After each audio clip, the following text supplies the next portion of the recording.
has argued, Mr. Salve, that these two were not involved physically in the riots, that they did not indulge in the clashes since they were not there on the spot, that they were not present on location. The court has countered both Umar Khalid and Sharjeel Imam on all of these points, saying that mere physical absence does not mean that there was no role in orchestrating or conspiring towards what happened.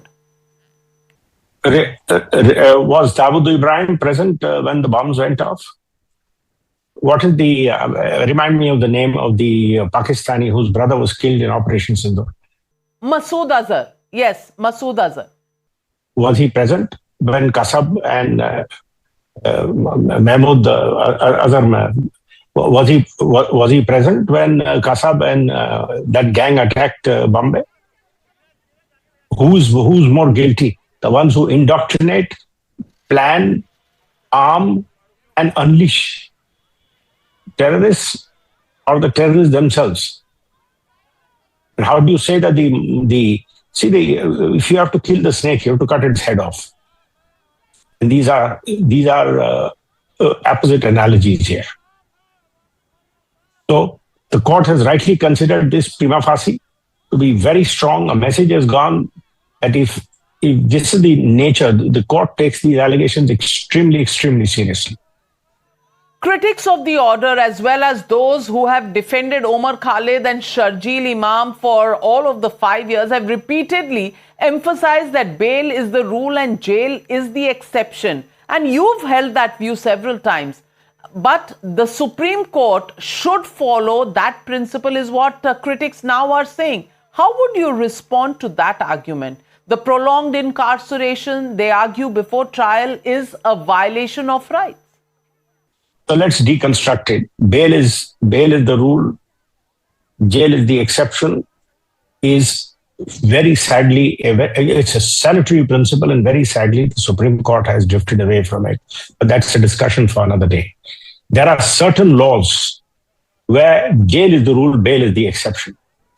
It's in the IPC. It used to be in the IPC. If it was a 302 charge, then you got bail only if you were able to show that there was no case against you. So, under all the anti-terror laws, under the drug law, under all these laws, bail is not the rule. The rule is you continue in jail unless the accused is able to show that there is no case against him. So, this bail is the rule, jail is the exception, has undergone statutory modifications, and they've all been upheld under Article 21.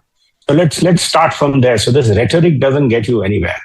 The second is, yes, of course, prolonged delay in a trial, a prolonged incarceration pending trial is a violation of human rights, but provided the delay is caused by apathy of the state or structural constraints. The Supreme Court has said, yes, there are some structural constraints. There have been occasions, but the Supreme Court's finding is that it's a very complex case to investigate. This is not an ordinary case.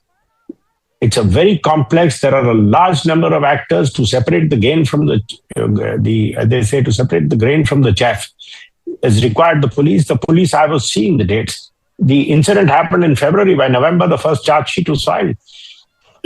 So this is not one of those cases of prolonged delay in filing a charge sheet. In a case of this complexity, and how many people have died? How many people have died? How many have been injured? And the cost which the city and all this was to do tamasha when President Trump was visiting. So that you feed into we have heard now anti-India narrative coming from very high quarters. So that's all right, but that's again a debate for another day. But today, in this sort of a situation where even political leaders appeal to other countries saying, come and interfere in India, we have to take these narratives very seriously. And if you have crossed the line, if the Supreme Court says this is a very serious violation of the unlawful act, I think that's a strong message. Finally, Mr. Salve, you pointed to the comments that have been made to amplify the narrative around this case. The likes of Zohran Mamdani have weighed in as well. Do you believe these comments are an outcome of ignorance about India's judicial system, or do you believe there are vested interests at play that seek to cast aspersions about our judiciary by claiming it is compromised or aligned with the ruling dispensation's view? There's a third very important factor which let's not make any mistakes. Politicians all over the world share certain common attributes, and it suits Mr. Mamdani's go with the flow approach in these matters to support that, yes, to support the narrative that, oh, yes, it is so terrible in India, minorities are badly treated. This is a constant refrain we hear. Constant refrain we hear. Recently, somebody showed me a message going around saying a large number of churches have been burnt in December around Christmas time. I checked all Indian newspapers, nobody mentioned it.